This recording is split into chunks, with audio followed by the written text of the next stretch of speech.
All right, moving on to the West, and we'll start with the 1 seed Utah Jazz and the 8 seed Memphis Grizzlies, who are back in the playoffs after missing the postseason for 3 straight years. Uh, give the Grizzlies any shot in this one? Yes, Grizzlies. Yes, this go 5. Grizzlies good enough to get one game. Um, listen, I know we stuck on Utah being, they number 1 team in 3-point shooting. The thing about shooting is this: I've never seen a series where a team, even Golden State, prime example, when Golden State was at the prime of their run. It wasn't a series where they was on fire all 7 games, all 6 games, all 5. So it's gonna be a game here where they're gonna have a clunker, right?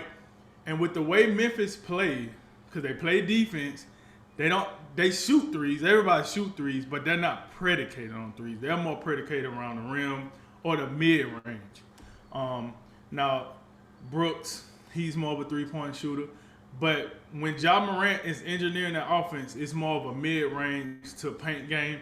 I think that's good enough to get you a game in a series against a team like Utah. But that's about it. That's about it. After that point, I think, you get that one bad game from Utah, and then they'll have enough offense with the defense to get, wrap them up and get them out of here. So I'm going to say 5 games, Utah advance to the next round. I give them a little bit more shot. I felt, if Golden State had made it to the first round, I'd give them probably a little bit more of a shot. But I just been highly impressed with what I've seen from Memphis. I don't think there's a team. There's no punk in Memphis. I just can't see them coming out here and just getting rolled on out of here. I think this was going 6, and I think Memphis is going to make them sweat. But in the end, I do think Utah's a little bit too balanced. I think Utah's got a little bit more offensive weaponry than Memphis does. I think both teams play really good defense. And I think the matchup to watch is Jonas Valanciunas against Rudy Gobert. I think if Valanciunas has a big series and can get Gobert in some foul trouble and do some work in the paint, I think that'll be a great benefit to Memphis. But ultimately, Donovan Mitchell, he's scheduled to come back. And I think that's the biggest thing for Utah. We know he was out a little bit down the stretch. But with him back in the mix, that should be enough, and they should be safe and move on to the second round. All right, this is the one you've been waiting for. The 2nd seed Phoenix Suns are underdogs to the 7th seed defending champs in the Los Angeles Lakers. And I'm not even surprised by that. How about you? No, I'm not surprised. Come on, you know what it is. LeBron James, AD, etc., defending champs, what not. And I think that's for the reason that we always lay out. What are we going to get from Chris Paul? How would Devin Booker and DeAndre Ayton and Mikal Bridges, how would they perform under these lights? And with that said, I think this goes 6, the Lakers in 6. Here's the thing about LeBron.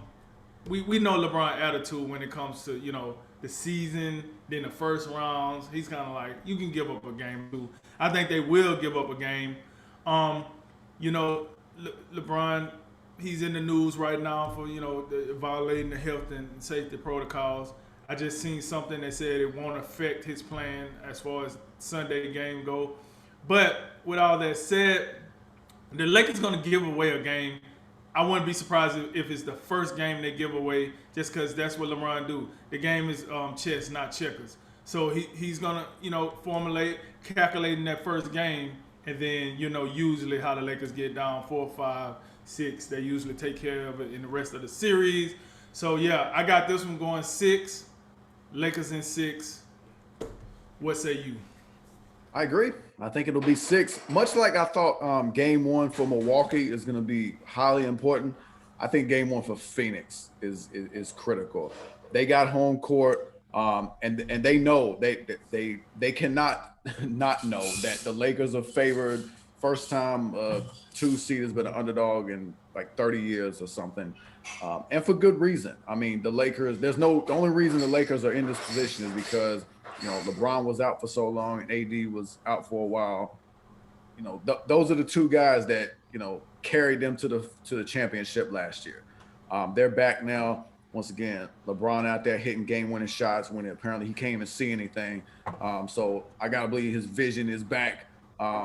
So I do agree. Like, remember last year in the first round, Lakers out here flopping off against the Portland Trail Blazers. They dropped game one, and everybody's like, "Oh my gosh, Portland might do it." And no, quit it.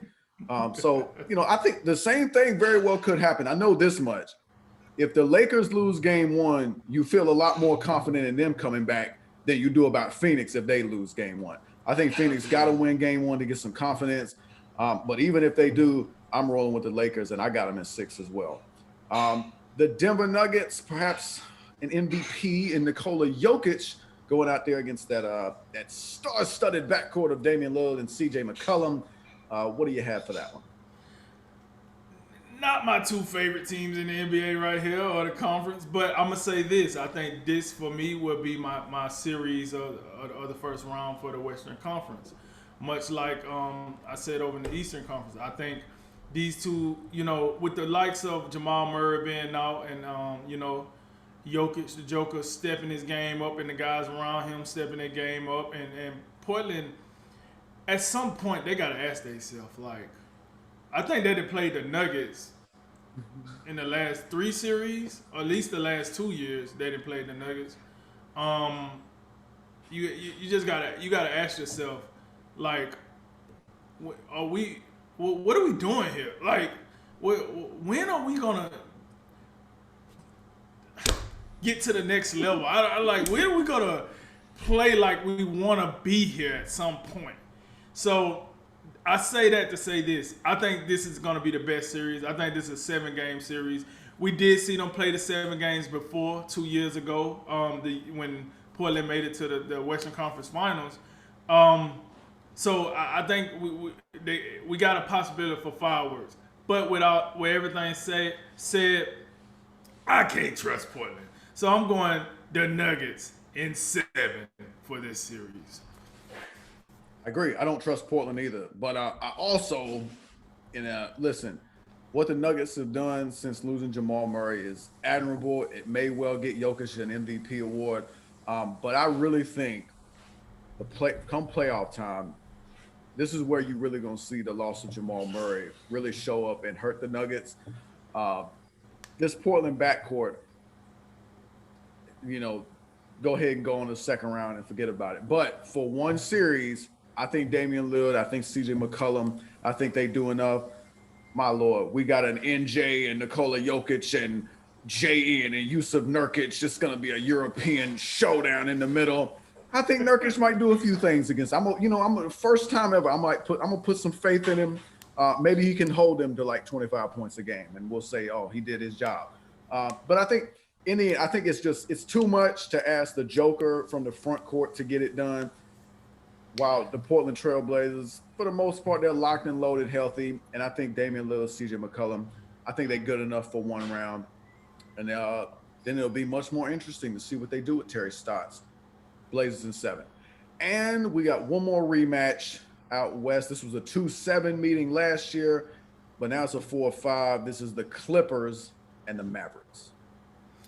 Clippers and the Mavericks. I know, when we talk about best series, worst series, usually that 4-5 matchup is usually your best series.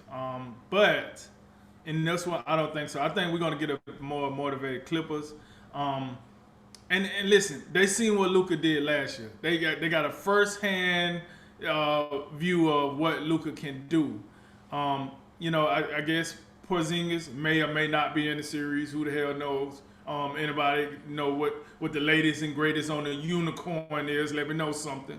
But with that said, I'm gonna take the Clippers in 6 because I think we get a motivated Clippers, like I said.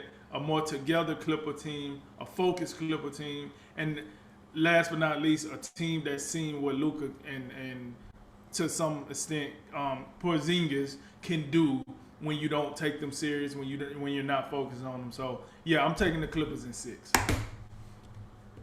Yeah, just so you know, if you Google "is poor" and like the beginning of Porzingis' name, the first search result is Porzingis healthy. So you're not the only one wondering his status. But yeah, I do think this is going to be the best series in the Western Conference first round. Um, there's reasons to be optimistic for both. The Mavericks have taken some dramatic steps forward. They were ahead of schedule last year. We kind of thought they'd be like a fringe playoff team. They made it as a 7th seed, and then they surprised us even more by making the Clippers sweat to a tune of a 6-game series in the first round. And now they've stepped it up even more to the 5 seed. The Clippers, they kind of flown a little bit under the radar throughout the year, kind of in the 3-4 range most of the season. I think the Clippers get it done, but I think it's going 7, and I do think Porzingis will be the deciding factor. And I also say I think this series, perhaps maybe more than any other first round series, could have a just dramatic ramifications one way or the other, especially for the Clippers.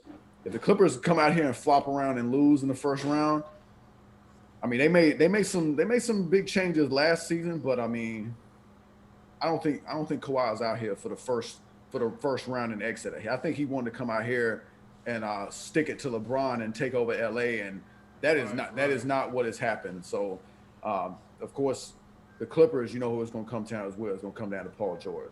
Paul George and to me, Paul George and Kristaps Porzingis. Who's the better two? We know it's Paul George, but he got to prove it. And Porzingis just about, are you healthy and are you going to be there consistently? Remember, he was not last season. That's going to be the deciding factor.